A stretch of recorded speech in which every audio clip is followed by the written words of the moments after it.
4세기 아일랜드 선교사였던 성 패트릭이라는 사람이 있었습니다.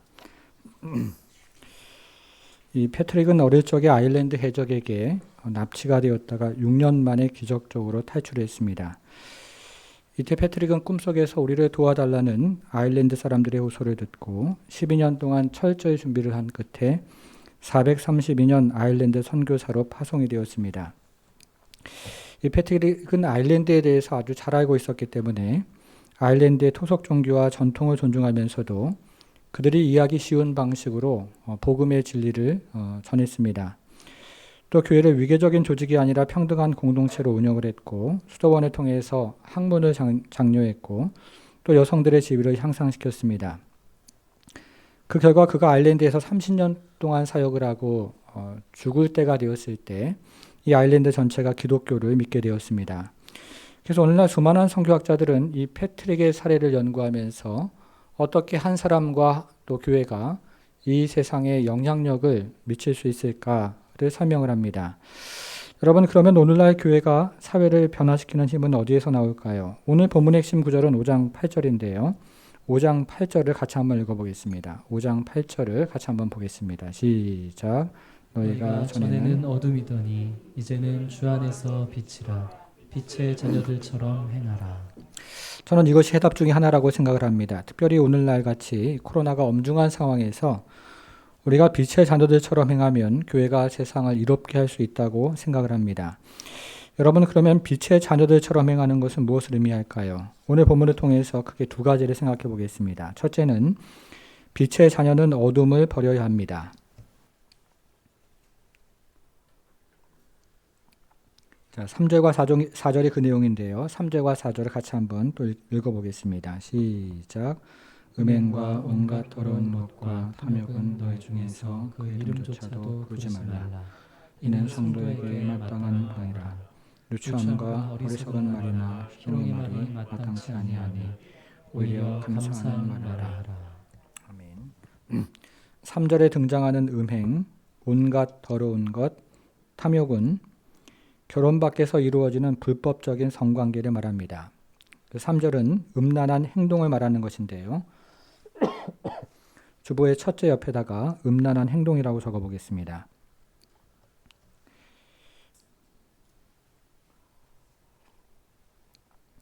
자, 4절인데요. 4절에 등장하는 누추함, 어리석은 말, 그리고 희롱의 말은 성적으로 수치를 불러일으키는 말입니다. 그래서 4절은 음란한 말을 말하는데요. 주보의 둘째 옆에다가 음란한 말이라고 적어보겠습니다. 정리를 하면 3절은 음란한 행동을 말하는 것이고요. 4절은 음란한 말을 뜻하는 것입니다. 그래서 빛의 자녀는 음란한 행동과 음란한 말을 버려야 합니다. 이 얘기를 지금 하고 있습니다. 여러분, 그러면 사도 바울이 에베소 성도들에게 이 같은 음행을 버리라고 말하는 이유가 무엇일까요? 매년 3월, 4월이 되면 각 나라에서 수많은 사람들이 에베소의 아데미 신전에 모여서 축제를 벌였는데요. 이 기간 동안에는 어떤 법의 접촉도 받지 않고 자신이 원하는 대상과 성관계를 맺을 수가 있었습니다. 아데미 성전 안에서 일시적으로 남편과 그리고 아내를 바꾸는 일들이 허용이 되었던 겁니다. 그뿐 아니라 에베소 남자들은 집안에 있는 여자들과도 동침을 했고 집 밖에 있는 여성들과도 매춘을 했지만 당시 사회는 이 같은 음행을 죄로 규정을 하지 않았습니다. 사도 바울은 그리스도인 된 이방인들에게 무엇보다도 음행에서 떠나야 한다고 지금 말을 하고 있는 겁니다. 여러분, 그러면 오늘날의 우리의 사회 형편은 어떻습니까? 2003년에 옥탑방 고양이라는 드라마가 있었습니다. 이 드라마는 청춘 남녀의 동거를 이야기하는 드라마였는데요. 이 청춘 남녀의 동거를 매우 아름답게 미화를 했습니다. 그래서 이 드라마 이후에 청춘 남녀의 동거 이야기나 혼전 성관계의 이야기가 공중파에서 본물처럼 터져나왔습니다. 몇 년 전에 한 기관에서 우리나라 대학생들을 대상으로 성인식에 대해서 조사를 했는데 우리나라 대학생들의 70%가 성관계가 있다고 대답을 했습니다. 이번에는 같은 해에 학원보그마협의회에서 기독대학생들에게 같은 설문조사를 했는데 이번에는 기독 대학생들의 60%가 성 경험이 있다고 대답을 했습니다. 성에 대한 인식에 있어서는 일반 대학생들이나 기독 대학생들이나 별반 차이가 없었던 겁니다. 그리고 이 같은 통계는 작년들도 별반 차이가 없는데요. 성에 대한 인식에 있어서는 일반인이나 그리스도인들이 별 차이가 없다는 겁니다. 여러분, 그러면 오늘날 교인들이 음행에 빠지는 이유는 무엇일까요? 중세시대의 유명한 시인 단테가 저술한 신곡이라는 서사시가 있습니다. 단테의 신곡은 모두 3부로 구성이 되어 있는데 그 중에 지옥편에는 시동생과 부적절한 관계에 빠진 프란체스카라는 여인이 등장합니다. 프란체스카는 시동생이 자신을 향한 불같은 정욕을 드러낼 때 자신도 시동생을 향한 불같은 정욕을 드러내면서 이 정욕에 자신을 내어 맡겼습니다. 프란체스카는 자신에게 닥쳐올 미래를 어느 정도 예상을 하면서도 정욕을 이기지 못하고 끝내 남편에게 살해가 되어 지옥불에 빠졌습니다. 그리고 지옥에서 나무나 집을 날려버릴 정도의 강렬한 회오리 바람이 불어닥치는 권역에 살아가는 벌을 받게 됩니다. 여러분, 단테이 같은 상상력은 신약 성경이 말하는 정욕이라는 말에서 비롯된 것인데, 신약 성경이 말하는 정욕은 바람이 나무나 집을 날려버릴 정도로 강렬하게 불거나 물이 땅의 지형을 바꿀 정도로 강렬하게 퍼붓는 것을 의미합니다. 그만큼 육체적인 정욕을 거부하기 힘들다는 뜻인데요. 이것은 성령으로 거듭난 사람들도 마찬가지입니다. 왜냐하면 옛사람은 십자가에서 처리가 되었지만 우리의 옛 성품은 여전히 살아서 우리 안에 남아있기 때문에 그렇습니다. 여러분, 그런데 오늘날의 교인들이 음행에 빠져드는 또 다른 이유가 있습니다. 우리는 오래전에 사무엘하 11장과 12장을 통해서 다윗이 밧세바와 동침하는 이야기를 살펴본 적이 있습니다. 그런데 우리가 이 본문을 읽으면서 이해하기 어려운 대목이 있는데요. 다윗이 간음죄를 지으면서도 자신의 죄로 말미암아 비틀거리는 그런 흔적이 이 본문에 등장하지 않는다는 겁니다. 나다니엘 호손이 지은 주홍글씨라는 소설을 읽어보셨을 겁니다.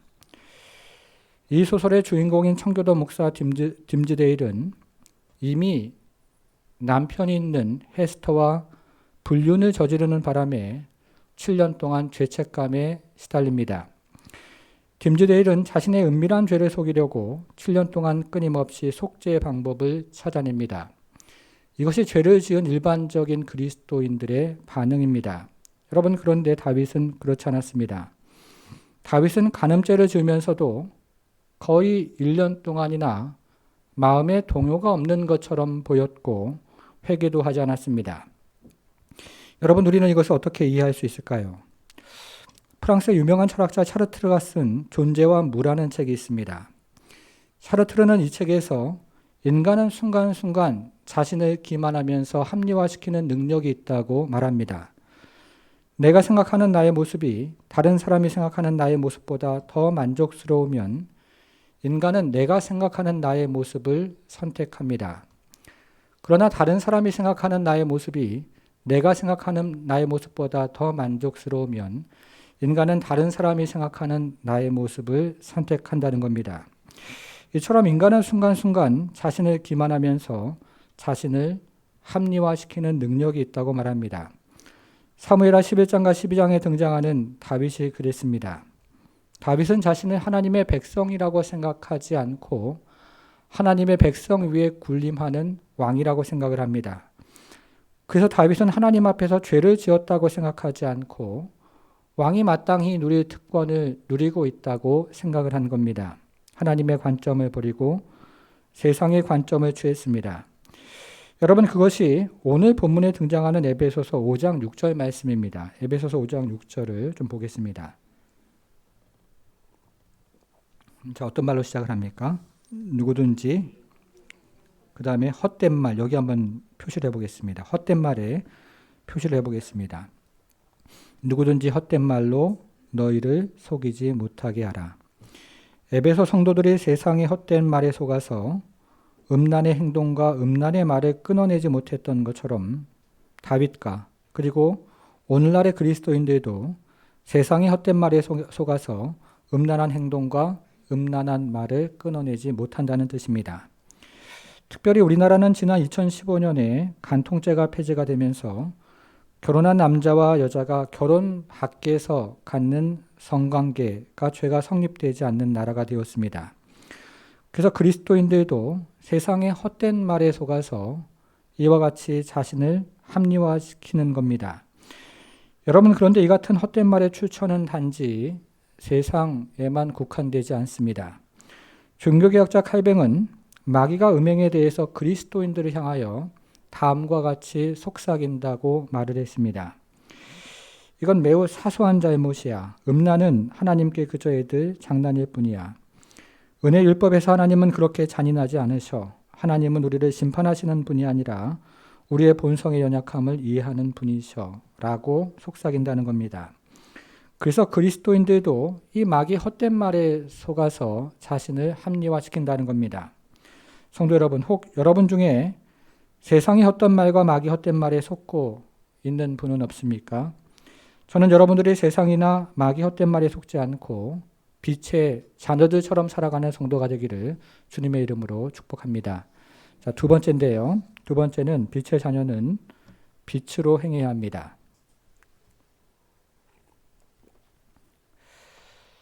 오늘 본문의 핵심 구절이 5장 8절이라고 말씀드렸는데 5장 8절을 다시 한번 읽어보겠습니다. 5장 8절이요. 시작. 너희가 전에는 어둠이더니 이제는 주 안에서 빛이라. 빛의 자녀들처럼 행하라. 우리가 에베소서를 읽어보면 그리스도인의 이전 상태와 현재 상태를 여러 차례에 걸쳐서 비교하는 본문이 나옵니다. 첫 번째 비교는 2장인데요. 여러분 2장으로 한번 가보시겠습니다. 자, 성경을 넘겨서요. 2장으로 한번 가보겠습니다. 자, 2장 12절 어떤 말로 시작을 합니까? 찾았습니까? 2장 12절 어떤 말로 시작을 합니까? 그때에. 예, 여러분 이것은 그리스도인이 되기 이전의 상태를 설명한 구절입니다. 그렇죠? 자, 2장 13절로 가서요. 이제는 이라는 말을 찾아보겠습니다. 이것은 그리스도인이 된 이후의 상태를 설명하는 구절입니다. 두 번째 비교는 4장인데요. 4장으로 이번에는 가보겠습니다. 4장.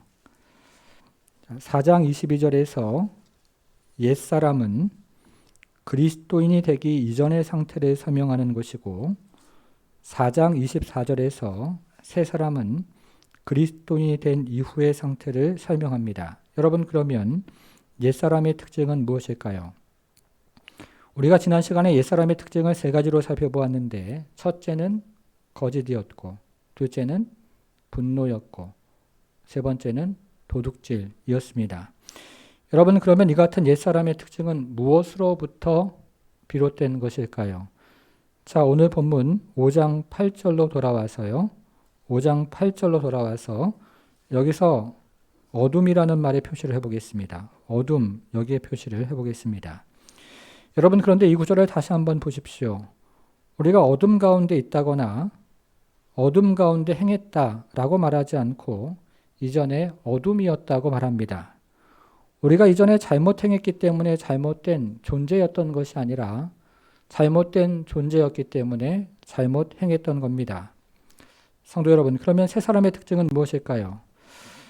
우리가 지난 시간에 세 사람의 특징도 세 가지로 살펴보았는데 첫째는 서로를 친절히 대하는 것이고 둘째는 서로에게 긍휼히 여기는 것이고 세 번째는 서로를 용서하는 것이었습니다. 그러면 이 같은 세 사람의 특징은 또 무엇으로부터 비롯된 것입니까? 5장 8절 다시 한번 가서요. 여기 빛에 표시를 해보겠습니다. 빛이라 할 때 이 빛에 표시를 해보겠습니다. 여러분 그런데 다시 한번 이것도 보십시오. 우리가 빛 가운데 있다고 말하거나 빛 가운데 행한다고 말하지 않고 우리를 빛이라고 말합니다. 우리가 그리스도 안에서 새로운 피조물이 된 겁니다. 사랑하는 성도 여러분, 옆에 있는 분들 그리고 우리 자신이 빛이 된 것을 믿으시기를 바랍니다. 여러분 그러면 빛의 자녀들처럼 행하는 것은 무슨 의미일까요? 이것을 두 가지로 함께 한번 살펴보겠는데요. 첫째는 빛의 자녀들은 빛의 열매를 맺습니다. 첫 번째 내용입니다. 자, 첫째 옆에다가요. 빛의 자녀들은 빛의 열매를 맺습니다. 이렇게 한번 적어보겠습니다.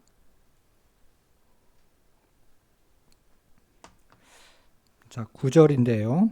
9절을 같이 한번 읽습니다. 시작. 빛의 열매는 모든 착함과 의로움과 진실함이 있느니라. 자, 여기서 몇 가지로 이야기합니까? 첫째는 착함이고요. 두 번째는 진실함이고 의로움이고요. 세 번째는 진실함입니다. 이 중에서 착함에 대해서 생각을 해보겠습니다. 여기 등장하는 착함이라는 말은 아가소스네라는 헬라말을 번역한 것인데 우리말 성경은 착함 혹은 선함 혹은 양선이라는 말로 번역을 했습니다. 예수님은 마태복음 20장에 등장하는 포도원 품꾼들의 비유를 통해서 아가소스네가 어떤 의미인지를 우리에게 알려주셨습니다. 한 포도원 주인이 자신의 포도원에서 일할 일꾼들을 고용했습니다. 포도원 주인은 하루 종일 일한 일꾼에게 하루치의 품삯을 주었습니다. 그리고 마지막에 들어와서 한두 시간 일한 일꾼에게도 하루치의 품삯을 주었습니다. 그러자 하루 종일 일한 일꾼들은 포도원 주인에게 공평하지 않다고 불평을 했고 포도원 주인은 다음과 같이 이 불평에 대해서 말을 했습니다. 마태복음 20장 15절인데요. 내 것을 가지고 내 뜻대로 할 것이 아니냐. 내가 선함으로 너가 악하게 보느냐. 여러분, 예수님께서 여기에서 말씀하신 선함은 무엇일까요? 예수님께서 여기서 말씀하신 선함은 때로 공평하지 않을지라도 후히 베풀고 자비를 행한다는 뜻입니다. 필립 얀시가 세상은 정의와 공의의 잣대로 움직이지만 하나님의 나라는 은혜로 움직인다고 말했던 것처럼 예수님께서 여기서 말씀하신 선함은 때로 공평하지 않을지라도 은혜를 베풀고 자비를 베푼다는 뜻입니다. 여러분, 마지막에 포도원에 들어온 일꾼들은 어떤 사람들입니까? 마지막에 포도원에 들어온 일꾼들은 누가 보기에도 일을 잘하는 사람들이 아니었습니다. 그래서 마지막까지 포도원에 남아 있었던 겁니다. 그러나 포도원 주인은 이 사람들에게도 부양하는 가족들이 있었기 때문에 일한 만큼의 품삯을 주지 않고 하루치의 품삯을 온전히 지불했던 겁니다. 여러분, 그래서 성경이 말하는 선함이라는 말은 후히 베풀고 자비를 행한다는 뜻을 가지고 있습니다. 우리가 사도행전 11장을 읽어보면 최초의 이방인 교회인 안디옥 교회에 대한 이야기가 나옵니다. 이때 예루살렘 교회는 안디옥에서 교회가 생겼다는 소문을 듣고 바나바를 파견했습니다.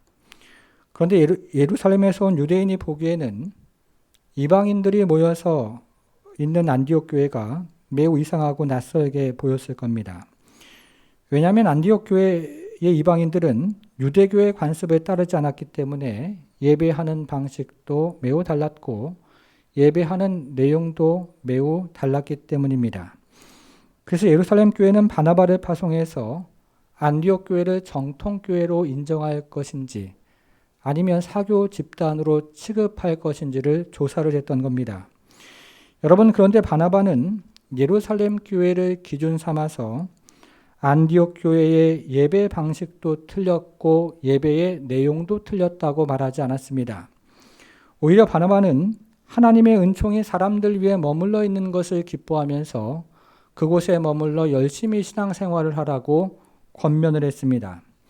이 같은 바나바의 착함 때문에 안디옥 교회는 최초의 이방인 교회가 될 수 있었고 이방 선교를 위한 전초기지가 될 수 있었던 겁니다. 이것을 사도행전 11장 23절 24절은 이렇게 말하는데요. 네, 화면에 나옵니다. 같이 한번 읽겠습니다. 시작. 그가 이르러 하나님의 은혜를 보고 기뻐하여 모든 사람에게 굳건한 마음으로 주와 함께 머물러 있으라 하니 바나바는 착한 사람이요 성령과 믿음이 충만한 사람이라. 아멘. 어제 뉴스를 들어보니까요. 이 코로나 확진자가 950명이 되었다 하는 뉴스를 들었습니다. 지금까지 우리나라에서 코로나 검사를 받은 사람이 340만 명이라고 하고요. 그저께 하루만 이 코로나 검사를 받은 사람이 3만 8천 명이었습니다. 온 나라가 여전히 코로나로 인해서 고통을 당하고 있습니다. 그래서 우리 교회는 여러분들의 선교비로 지난 상반기에는 후원교회들에게 렌트비를 지원해 주었고, 이번 크리스마스에는 후원 선교사들이 섬기는 교회 그리고 국내 우리 후원교회들에게 조그마한 생필품을 전달할 예정입니다. 여러분들이 이미 선한 사마리아인의 그런 역할을 하고 있는 겁니다. 여러분, 그런데 특별히 이번 한 주간을 우리가 주변을 돌아보면서 이 코로나 때문에 혹은 여러 가지 이유로 어려워하고 또 고통하는 이웃들이 있는지를 살펴보고 우리가 여러 가지 방법으로 선한 사마리아인의 역할을 감당하면 좋겠다 하는 생각이 듭니다. 자, 이것이 첫 번째 우리에게 주는 말씀이고요. 자, 두 번째는요. 빛의 자녀들은 어둠을 몰아내야 합니다. 자, 둘째 옆에다가요. 빛의 자녀들은 어둠을 몰아내야 합니다. 이렇게 적어 보겠습니다.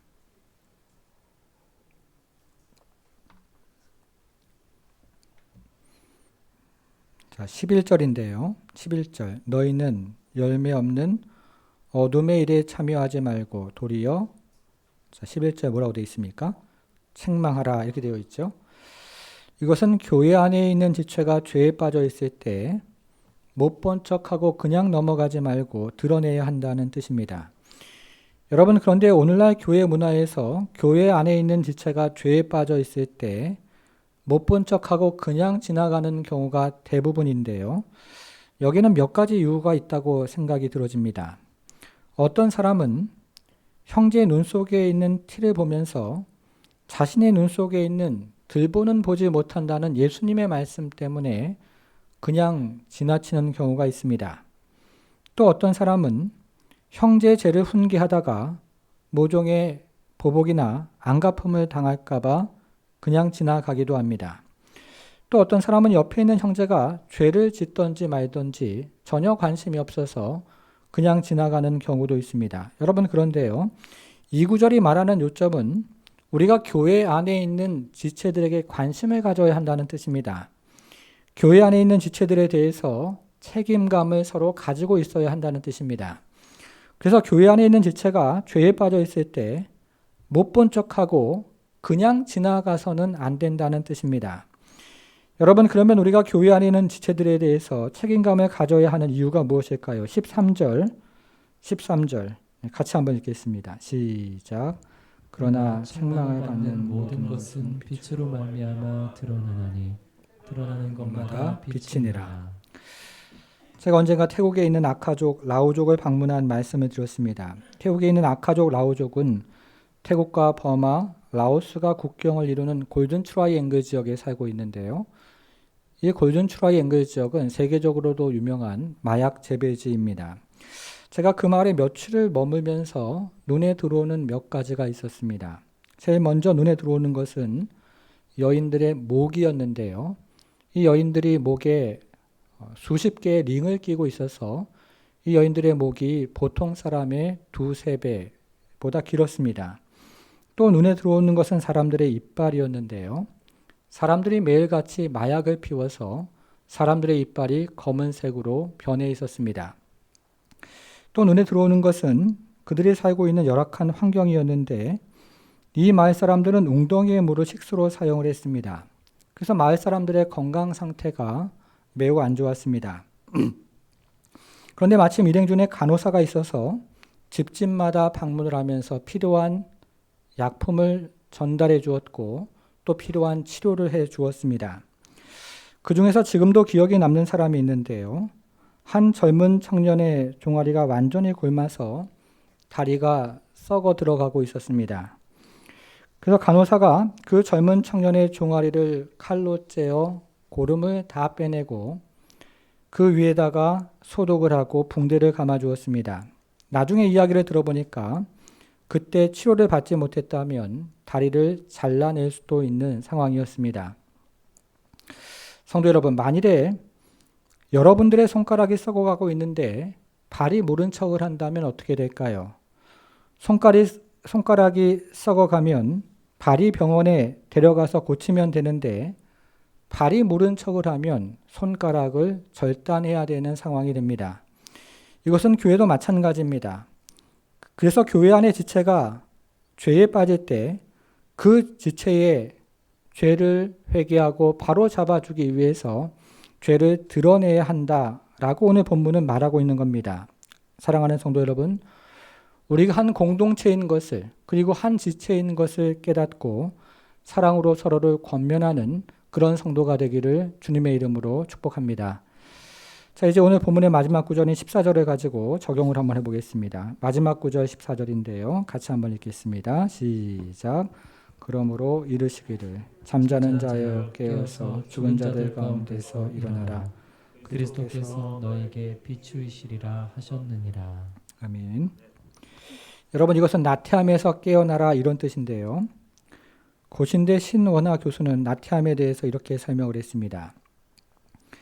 흔히 나태함이라고 하면 늦게 일어나서 잠옷을 입고 빈둥거리거나 소파에 비스듬히 누워서 하루 종일 텔레비전을 보는 것을 연상합니다. 실제로 나태함을 가리키는 영어 단어 슬로스는 하루 종일 나무에 매달려서 움직이지 않는 나무 늘보를 뜻하기도 합니다. 여러분, 그런데 교회 전통이 말하는 나태함은 단순히 몸이 움직이지 않는 상태를 말하는 것이 아니라 영혼이 움직이지 않는 상태를 말합니다. 영적인 의욕과 활력을 모두 잃어버려서 영혼이 움직이지 않는 상태, 그것이 바로 교회 전통이 말하고 있는 나태함입니다. 이 교회 전통이 말하고 있는 나태함은 본래 수도원에서 나온 말인데요. 4세기 유명한 수도사였던 에바그리우스는 나태함이야말로 성도들의 경건 생활의 가장 큰 적이라고 말을 했습니다. 여러분, 에바그리우스가 나태함을 이토록 죄악된 것으로 표현한 이유가 무엇일까요? 수도사들이 오랜 동안 열악한 환경에서 금욕 생활을 하다 보면 건강이 나빠져서 영적으로 무기력한 상태에 빠지는 경우가 종종 있었습니다. 특별히 기대만큼의 영적인 성장이 이루어지지 않고 하나님에 대한 알미 깊어지지 않으면 영적인 무기력한 상태에 빠져서 이 수도의 자리를 빠져나오는 그런 수도사들이 종종 있었던 겁니다. 에바그리우스는 이처럼 영적인 의욕과 활력을 잃어버린 상태를 나태함이라고 정의를 했던 겁니다. 여러분, 나태함을 뜻하는 아케디아라는 라틴 말이나 아케디에라는 헬라 말은 관심 없음이라는 의미를 가지고 있습니다. 영적인 의욕과 활력을 잃어버려서 영적인 것에 관심이 없는 상태가 되었다는 뜻입니다. 이런 상태가 되면 말씀 생활에도 관심을 잃어버리고 기도 생활에도 흥미를 잃어버리고 예배 생활에도 전혀 즐겁지가 않은 상태가 됩니다. 그래서 세이어즈라는 영성신학자는 나태함을 이렇게 정의했습니다. 아무것도 믿지 않고 아무것도 신경 쓰지 않고 아무것도 추구하지 않고 아무것도 사랑하지 않고 아무것도 미워하지 않고 위에서 살아야 할 그 무엇도 없고 또 죽어야 할 어떤 이유도 없기 때문에 그저 살아있는 죄다, 이렇게 말을 했습니다. 나태함을 영적인 무기력이라고 말을 했던 겁니다. 여러분, 그런데 이 같은 나태함은 우리가 지금까지 살펴본 다른 죄들과 다른 점이 있는데요. 우리가 지금까지 살펴본 다른 죄들은 행함으로 짓는 죄라고 한다면 나태함은 행동하지 않음으로 짓는 죄라고 할 수 있습니다. 그래서 사람들은 이 나태함을 의지적인 죄가 아니라고 생각을 하지만 나태함은 행동하지 않는 의지를 드러내는 의지적인 죄라고 말할 수 있습니다. 여러분, 우리가 지난주에 교회에서 성도들을 대하는 세 가지 자세를 배웠습니다. 첫째는 서로를 친절히 대하는 것인데요. 이것은 강과 같은 사람이 된다는 뜻이었습니다. 둘째는 서로를 긍휼히 여기는 것인데 이것은 그 사람의 고통 속으로 들어간다는 뜻입니다. 셋째는 서로를 용서하는 것인데 이것은 그리스도의 용서하심처럼 조건 없이 용서하는 것입니다. 여러분, 그런데요, 이것들을 요약한 구절이 오늘 본문에 등장을 합니다. 5장 2절로 가보겠습니다. 5장 2절. 그리스도께서 너희를 사랑하신 것 같이, 여러분 그 다음 뭐라고 되어 있습니까? 너희도 사랑 가운데 행하라.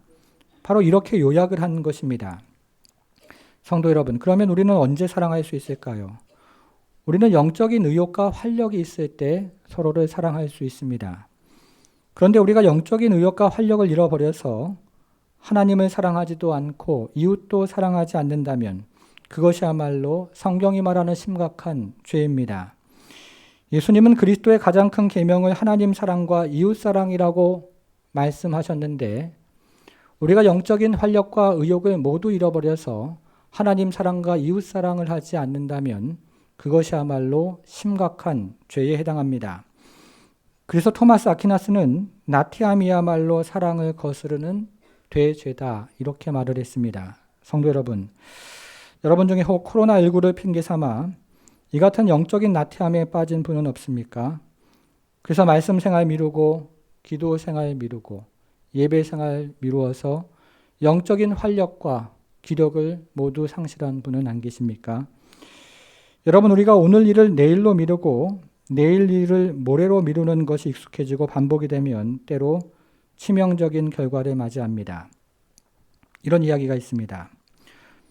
폭포를 향해 떠내려가는 큰 얼음덩이 위에 동물의 사체가 있었습니다. 폭포를 지나가는 독수리가 이것을 보고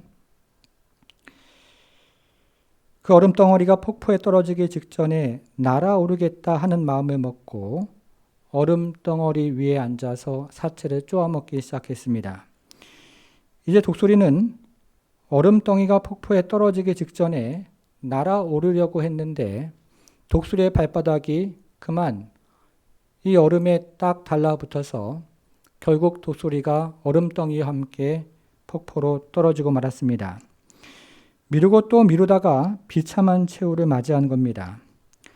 한국 CCC의 설립자였던 고 김중곤 목사님은 예수 칼럼에서 영적인 나태함이 얼마나 위험한 것인지를 또 이렇게 말을 했습니다. 어느 날 마귀들이 모여서 그리스도인들을 공격하기 위한 전략회의를 했는데 그리스도인들에게 고통을 주거나 죽이자 하는 여러 가지 의견이 오고 갔습니다. 그런데 그 모임에 있던 가장 노련한 늙은 마귀가 가장 탁월한 제안을 했는데요. 인간의 마음에 다음과 같이 속삭이면 된다고 말을 했습니다. 열심히 전도하고 열심히 기도하고 열심히 사랑도 하자. 그러나 언제부터 하라고요? 내일부터 하자. 이렇게 속삭이라는 겁니다. 여러분, 코로나19를 살아가면서 예배 자리를 지키는 것도 영적인 전쟁이라는 생각이 듭니다. 그리고 매일같이 기도하고 말씀 생활하는 것도 영적인 전쟁이라는 생각이 듭니다. 성도 여러분, 기도를 내일로 미루는 사람은 영적인 의욕을 잃어버려서 절대로 영적인 어둠을 몰아낼 수 없습니다.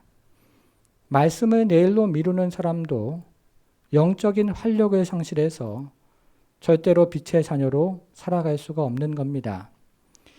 예배를 내일로 미루는 사람도 영적인 의욕과 활력을 모두 잃어버려서 옛사람을 벗어버리고 새 사람으로 살아갈 수가 없습니다. 사랑하는 성도 여러분, 마귀가 지금도 이제 올해 얼마 남지 않았으니 내년부터 하자라고 우리들 귀에 속삭이고 있지는 않습니까?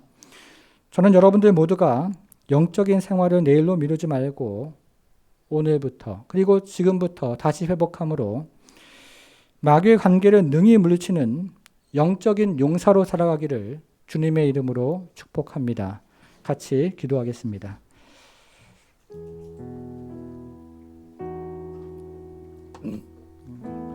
사랑하는 성도 여러분, 오늘 본문은 빛의 자녀들처럼 행하라는 내용입니다. 빛의 자녀가 누구입니까? 어둠을 물리치는 사람들입니다. 그리고 하나님 앞과 다른 사람에게 선한 사마리아인이 되는 것입니다. 여러분, 그런데 이것이 어떤 때 가능하다고 이야기합니까?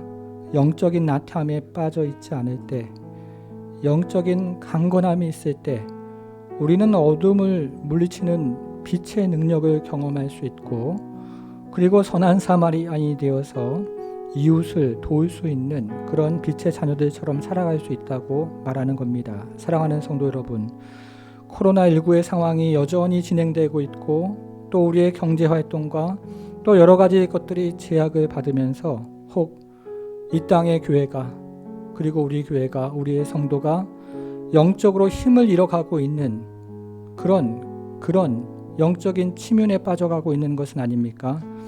오늘 본문을 통해서 하나님께서 우리에게 주시는 말씀은 영적인 침륜에 빠진 사람이 있다면, 그리고 영적으로 힘을 잃어가는 사람이 있다면 다시 깨어서 기도의 자리로, 말씀의 자리로 내일로 미루지 말고 깨어서 하나님 앞에 기도하고, 그리고 다시 한번 깨어서 어둠을 물리치고 하나님께서 우리에게 주신 사명을 잃지 않고 살아가기를 오늘 본문은 우리에게 분명히 이야기한다고 여겨집니다. 사랑하는 성도 여러분, 우리가 다시 한번 이 땅에 있는 교회들과 또 이 땅과 그리고 우리 자신을 위해서 지금 기도해야 될 때입니다.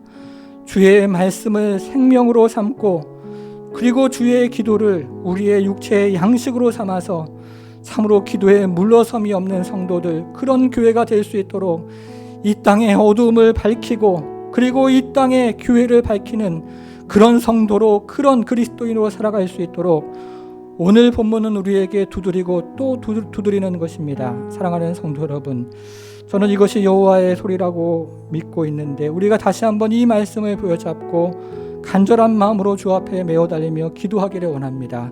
함께 기도하며 주 앞에 나아가겠습니다. 하나님 아버지, 하나님 아버지, 주시는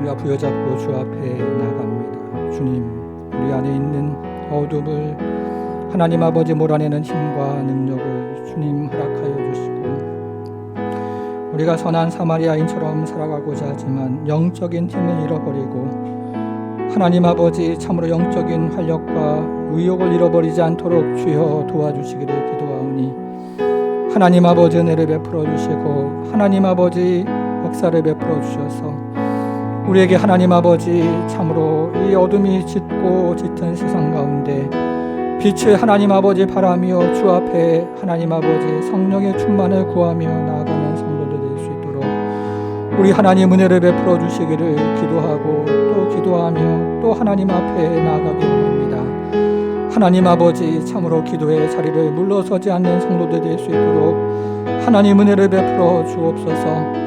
하나님 아버지 참으로 주의 말씀을 생명의 양식으로 삼는 성도들 될 수 있도록 우리 하나님 함께해 주시기를 기도합니다.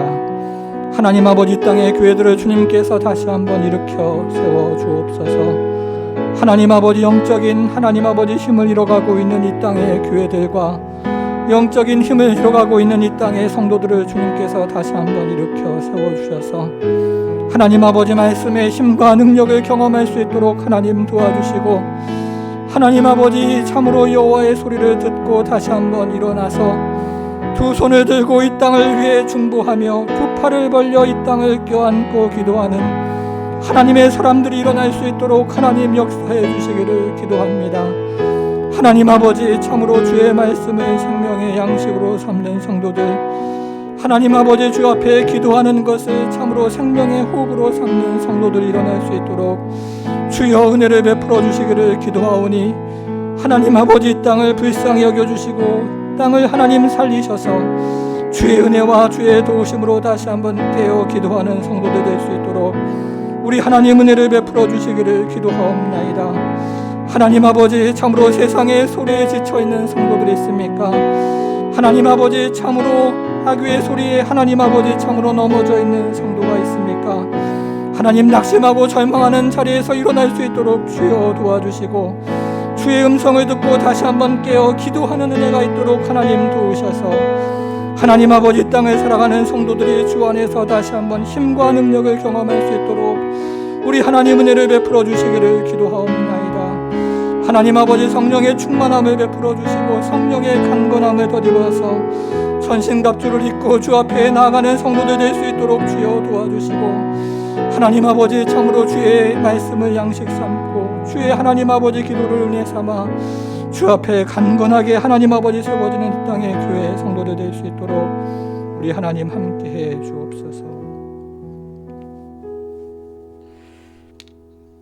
하나님 아버지, 이 땅에 많은 사람들이 신음하고 또 고통하는 시간들을 또 지나가는데 주여 교회도 참으로 영적인 힘을 잃어가고 있는 또 이 시대와 그리고 성도들도 영적인 힘을 잃어가고 있는 이 시대를 살아가면서 다시 한번 주님께서 우리에게 들려주시는 소리를 듣고 깨어 일어나기를 간구합니다. 주님, 우리 사랑하는 성도들 참으로 영적인 침륜과 또 영적인 정체에 빠지지 않도록 성령의 충만함을 구하며 살아갈 수 있도록 주여 도와주시고, 하나님 아버지, 우리가 다시 한번 빛을 발하는 하나님의 자녀로 살아갈 수 있도록 우리 하나님 함께 해주시기를 기도하옵나이다. 하나님 아버지, 고난 가운데 있는 성도가 있습니까? 주를 바라보게 하시고 낙심과 절망 가운데 있는 성도가 있습니까? 주의 말씀을 부여잡을 수 있도록 우리 하나님 함께해 주옵소서. 하나님 아버지, 참으로 주 앞에 하나님 아버지 나아갈 때 성령의 물 붓는 기름 부음을 경험할 수 있도록 주여 도와주시고, 우리 하나님 주시는 생명의 양식을 말씀으로 삼을 수 있도록 하나님 역사해 주시기를 기도하옵나이다.